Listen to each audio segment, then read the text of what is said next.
Karumihan, kahalayan, pagsamba sa Diyos-Diyosan, pangkukulam, pagkapuot, pagtatalo, panlilibugho, galit, kasakiman, pagkabahala, pagkabahabahagi. Ayun. Pagkainggit. Alam niyo yun, malalim ang inggit sa kanilang mga kaluluwa. At hanapin ho natin sa Biblia. Baka maging pastor tayo. Pare. Magandang araw po sa inyong lahat, Sir JR po ng Usap-Usap University, mga kayuthi. Welcome back. Tuloy na naman po kayo dito sa ating regular show. At para sa ating mga baguhan ng ating pong ginagawa dito sa U3, tayo po ay nanonood ng mga religious videos, mga preachings, mga sermons. And for this particular one, well, in a way, dahil April is kind of like April Fool's month, ano po. So we have some funny guys that will be covering, for the interviews, ganyan. And for this particular one, honestly, hindi ko po alam, mga kayuthi, kung siya po ay komedyante or really more of a social media influencer. Ito po si Francis Leo Marcos, and honestly, hindi ko po alam yung content niya, mga kayuthi. Ang alam ko lang, is may mga news na siya ay inaresto habang siya ay kumakain, but it was sent to us dahil daw po may parte ng kanyang live, nagla-live po siya lagi, itong si Mr. Mangusin pala, ang original name, Norman Mangusin, aka Francis Leo Marcos. So siya daw ay nagbigay ng mga talata from the Bible. So I'm very curious about this, if siya ba ay may pagka-preacher po ba or inspirational, motivational po ba yung kanyang content? I honestly do not know. So sa akin pong background sa pag-aanalisa, isa lamang po akong hamak na netizen. Ayan, normal, ordinaryo na netizen that has been around for quite a while. I consider myself as a student of social media and one of the early po na mga political bloggers, and actually one of the earliest na mga political podcasters sa Pilipinas, pero hindi lang nag-click. And I actually had a podcast 11 years ago. So I'm very curious about this. Hindi ko rin po alam, sa mga nakakaalam po, sa mga fans po ni FLM, ayan, Francis Leo Marcos, ano po ang kanyang reliyon? So please comment below. But as to the video, let's watch this. Boss FLM, hindi ka muna na Yossi.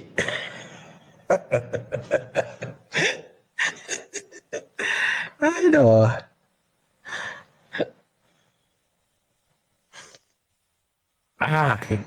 Alam mo ba na kung bakit hindi ako nagmumura ngayon?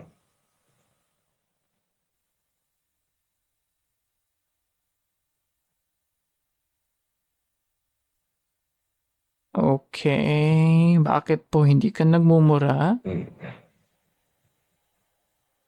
Sabi sa Roma 3:13, parang bukas na libingan ang kanilang lalamunan. Pananalita nila'y pawang panlilinlang. Ang labi nila'y may kamandag ng ahas. Sabi sa 14, puno ng pagmumura at masasamang salita ang kanilang bibig. Alam mo, nadala ako ng emotion ko nun. Kaya naman, eto, ayan, yan ang yan ang aking, di ba, masasabi.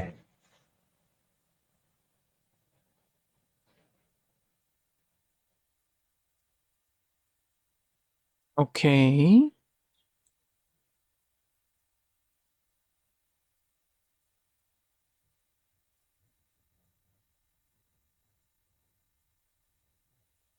Nagbabasa pa rin yata ng sitas. Ano? Sabi niya, kapag galit, nagmumura. Kapag nagugulat, nagmumura. Kapag natutuwa, nagmumura. Sa bawat pangungusap at usapan, may mura. Minsan may narinig akong isang bata na nagmura. 4 na taong gulang. Narinig ko ang kanyang ina, imbis na kagalitan, ang sabi pa, okay lang anak. Di wow.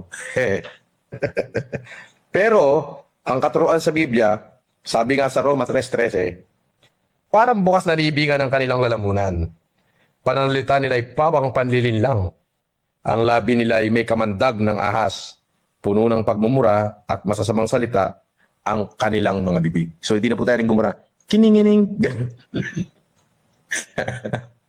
Ganun na po tayo ngayon. Kiningining yan. Kanina po ba tayo maniniwala? Sa sinasabi ng Biblia o sa sinasabi ng karamihan? Yun. Yun. Sa Roma 3:23, sapagkat ang lahat ay nagkasala at walang sino mang nakakaabot sa kalwalhatian ng Diyos. Glory of God. Full short. Lahat po tayo ay nagkasala. Yun. Kaya ayoko na magmura kasi nagiging refleksyon ko yan eh. Yan. So ano na lang ngayon? Kiningining.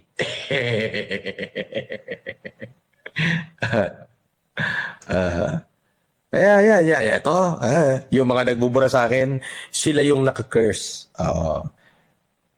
Sabi, boss, ano ba sasabi ba sa post, di ba kagago kasama niya, NBI at attorney niya? Ay, hindi ba bote? Mag-post siya na mag-post. Ganun lang simple yun. Sasabi ba sa post, di ba kagago kasama niya, NBI at attorney niya? Ay, hindi ba bote? Mag-post siya na mag-post. Ganun lang simple yun. Di magsama sila ng attorney niya at saka ng NBI niya. Ano ka ba? Matagal na yun. Oo. Nag-complain siya ron, hindi wala naman nangyari.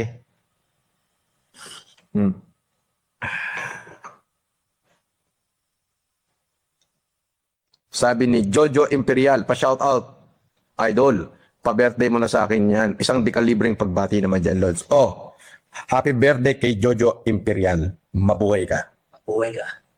Okay. Alright, before we continue, so mga ka-youth, dahil nga po, I have never watched any of Mr. Mangusin's video. So ang video niya po, ano po ba, parang lifestyle po ba yung kanyang buhay? Kasi ito, so far, no, meron siya mga pinakawalang mga sitas, of course. And then I am curious kung ano ba siya, parang more on shoutout lang ba siya? Ganun po ba? And I can also see a person here on the right side. So I'm not sure, maybe more like a kind of sidekick niya siguro ito. Honestly, if this is a good sidekick, pwede rin maging tagabasa niya yung mga ka-youthi, ano? Wouldn't that be nice if meron siyang tagabasa? But anyway, so far, ang nakikita natin, Romans 1, no? Verse 13, yung patungkol yan sa ano, yung kind of deception that your tongue, that our tongue can do, something like that. And before I forget, Karen nga po pala na natag tayo dito about kay Francis Leo Marcos dahil ang ating number 1 po na video, yung isa pong nagtanong na kapatid daw po, quote-unquote, ng INC, na nagtanong kay Brother Eli, maraming nagsasabi na kamukha daw po ni Francis Leo Marcos. Ayun, yun pala yung isa sa mga naalala ko kung bakit ang video na ito ay na-mention din po sa atin at natag po tayo. Sabi ni Daily View,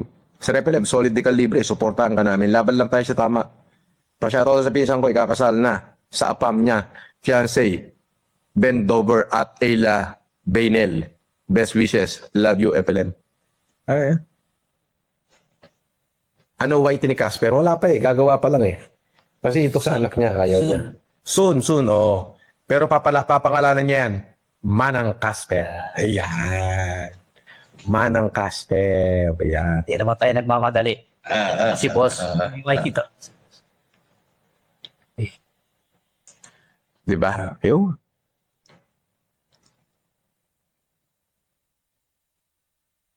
Biruin mo. Biruin mo. Kaya tayo lumipat. Dahil gusto na lang muna nating tumahimik at umiwas. Paano dito malalaman? Para makilala ko si Pugilius. Yung buong grupo niya. Secret. Actually, may pangalan na ho. At hindi ho papayag ang aking mga abogado na hindi ho kasuhan.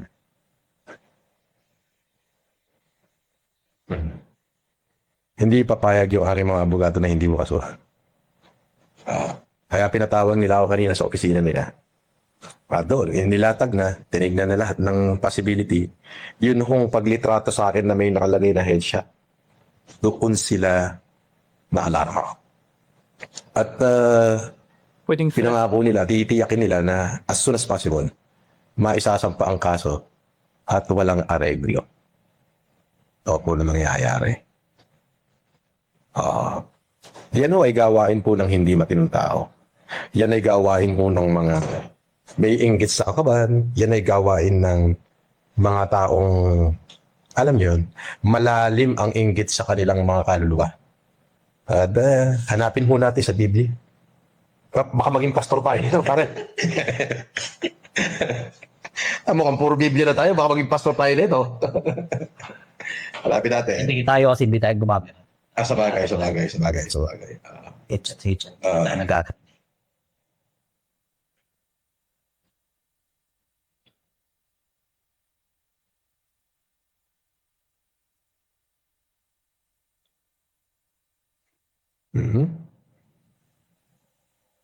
Ayan. Mga talata tungkol sa inggit. Yan. Kawikaan 14:30.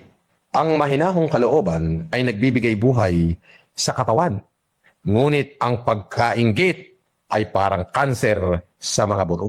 O yan o ay nasa Kawikaan 14:30. Sabi niya, ang mahinahong kalooban ay nagbibigay buhay sa katawan. Ngunit Sir? ang pagkakainggit ay parang kanser sa mga buto. Ipinapakita dito na ang inggit ay hindi lamang nakakasama sa ating espiritu, kundi pati na rin sa ating pisikal na kalusugan. Naku, ay baka atakihin itong mga ito. Oh, eto si 005 Gambler, oh.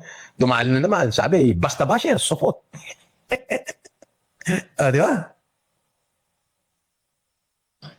Ayan, eto po, biblically speaking. Partner, baka maging pastor tayo dito.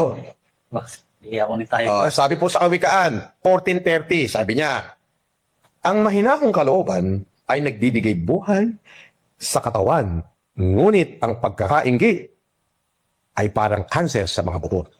Pinapakita dito na ang inggit ay hindi lamang nakakasama sa ating espiritu, kundi pati na rin sa ating pisikal na kalusugan. Alam niyo po mga kapatid, yan po ang wala sa akin.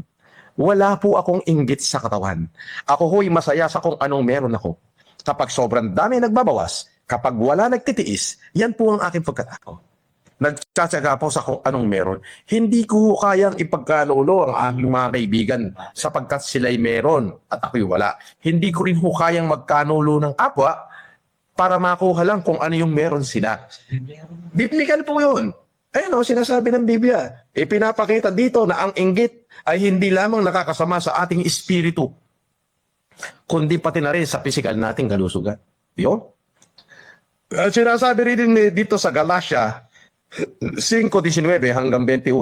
Okay, before we continue, I like this so far mga ka-U3. Oo nga, pwede pastor, pwede po. Ano? Ito pong si Ka Francis Leo mga ka-U3. But yun nga so far, na what we understand is, ano ba yung mga sitas na yun? Romans 3:23 and then Romans 3:13. Ayan, no? So yung 23, di ba? Yung we all fall short in the glory of God. And then, tinawid niya po sa another naman sa Proverbs naman 13:15. Although, technically, ang sinabi po doon is, it rots the bones, di ba po? Pero yes, some translations would say it's cancer. Pero yun nga, it's on the idea of inggit. Like what I said, this is highly motivational mga ka-youth. Actually, nag-enjoy po ako sa pakikinig po sa mga sinasabi dito ni Francis Leo Marcos dahil I think we need these kinds of influencers. Ito pong ginagamit yung kanilang mga platform in spreading the good news, kumbaga mga ka-youth. So sinabi niya kanina nagmumura, so most likely nagmumura siguro siya sa kanyang mga past videos. I also wonder if hindi na talaga siya nagmumura, quote-unquote, if nagbagong buhay na siya mga ka-youth. So anyway, let's continue. No? Ang mga gawa ng laman ay hayaw.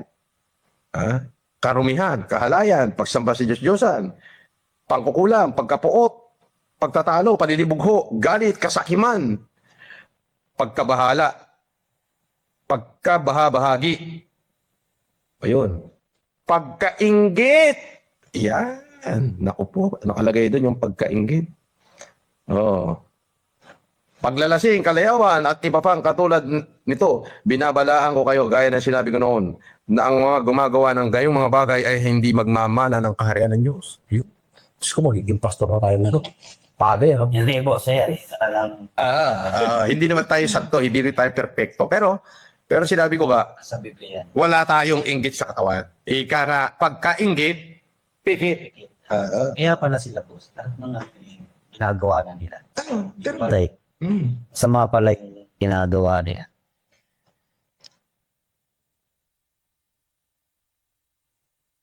So parang nagbabasa siguro siya, no? Nagbabasa siya ng comments boss, siguro, ano? sabi ni Bart Carino, boss, pala, pati si Bungo, kasuha mo na. Anumot ka na lang.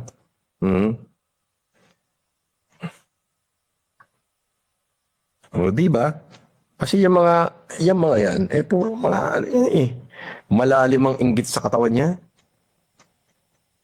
Di ibig sabihin, lahat pala ng prios nung football na yun puro paninira lang sa gas. Paninira lang talaga. Walang epekto sa atin, walang epekto sa doon. Ano ba naman tayo sa kaganyan nila? Oo, tama. Saan din tayo gumagawa ng katulad nito? Oo, sa bagay. Tayo ano lang. Boss, magyosi ka muna. Oo nga, ito nga kukuha na ikaw naman. Boss, shoutout mo muna itong mga sinulat to. Sige, sige. Gawa ng... shoutout sa inyo. Ito na ha. Sasahin ko na. Okay. Highland Jilek Saranya. Ano pangalan? Ano pangalan? Highland Jilek Saranya. Wala akong maintindihan eh. Highland Jilek Saranya. Anong Island Angelic? Baka Angelic. Hindi, yung Angelic eh. Ito yung ano niya boss, account na sa Facebook. Island Angelic. Oo, Saranya. Tsaka si Kate Saranya. Ang mga Saranya to boss. Mga ganon. Kevin Saranya. Ilan taon na ba yan? Jerry Taro. Jerry Taro, kilala mo to boss eh. Yung tatay na si Taro. Si Renny mo, umilis sa sambong dati na... Oo, si Taro. Oo. Kaso patay na. Oo, pero yung ano, kung hindi ako nagkakamali, di ba, yan yung ano, yung sinabi nung, ano pangalan, yung si Taro yung nagsasabok. Yung tatay niyan. Si Joe. Bali, ano to boss eh, yung... Joe. Mag-uunan to. Tapos yung mga kapatid niya. Sino yung kilala kong Taro? May sinala ang Renny mo. Geronimo Taro. Oo, yun. Ang pagkakaalam ko, Bakit? parang sinabi na kwento niya sa akin na siya ay apo ni Luis Taro. Puta, niyukok ba lahat? Ukbalap. Si Rodel Mansara. Mm. Vlogger din niya, boss. Si Ryan ang nag-aalasar. Rodel Mansala, okay, shoutout sa inyo. Team All-Star. Team All-Star, okay, Morning Clubs. Morning Club, yan ba yung kay Romelo Teres? Mga So, shoutout shoutout na yan. sa kaibigan ko. Hello niya, Bathala Adventure. Out kami, sabi niya. Team, sabi ni... Nakita mo akong nagsuot na decolor, ibig sabihin nun, nilinis na ako ngayon eh. Ngayon yan, pagka na ano sila, na high, nagawa ng bagong account. Pero ang kailangan muna nila ay mag-subscribe. Pagka nag-subscribe sila, kailangan maghintay sila ng 20 minutes. Oh.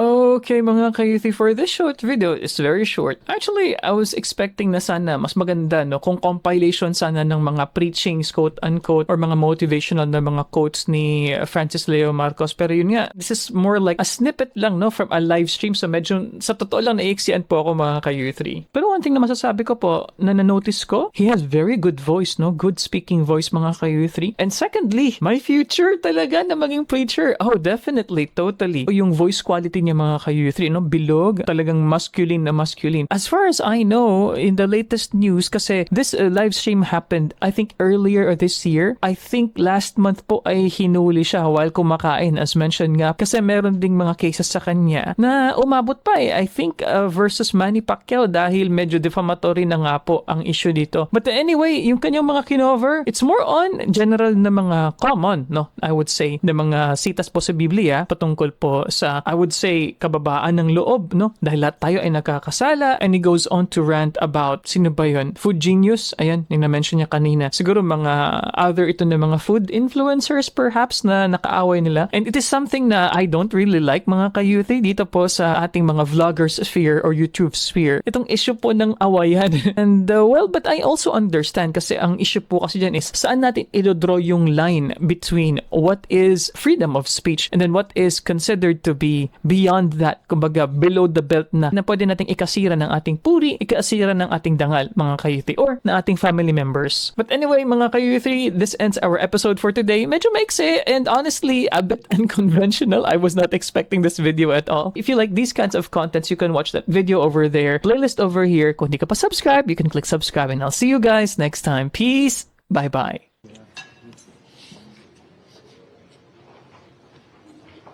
Morning, Chef. Right. I-serve lang po namin yung warrant. Okay. Ikaw po ba si Norman Magusin po? Alias Francis Leo Marcos? Hindi.